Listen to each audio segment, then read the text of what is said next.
হেই লাভলিজ, সবাইকে জামাই ষষ্ঠীর অনেক অনেক শুভেচ্ছা আমাদের তরফ থেকে। বেশি কিছু না, জাস্ট সিম্পলের মধ্যে আজকে প্রিপারেশন। জানো ঘড়িতে এখন কটা বাজে? এখন বাজে 10:50 আর আমার হাতে আছে ওই ধরো 45 মিনিটস। ভাববার একদম সময় নেই, তাই ফ্রিজ খুলেই সবার আগে বেগুনটা বের করলাম। সাদা ভাত যেহেতু করার ইচ্ছা, তাই গোল গোল করে কাটা বেগুন কিন্তু দারুণ যায় তার সাথে। বাড়িতে তো লেফট ওভার চিকেন ছিল, তাই ফ্রেশ হিসেবে বানানোর জন্য আমি করছি ডিমের অমলেট দিয়ে ঝোল। এই কারিটা আমার আর অনেক ভীষণ ফেভারিট, তাই ভাবলাম সিম্পলের মধ্যে এটাই বেস্ট যাবে।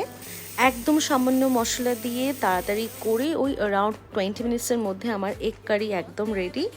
So here goes our simple জামাই ষষ্ঠীর বাঙালি থালি। অনির তো একদমই ইচ্ছে ছিল না যে আমি কিছু ওর জন্য বানাই, কিন্তু একদম মন মানছিল না। So this is the simplest way.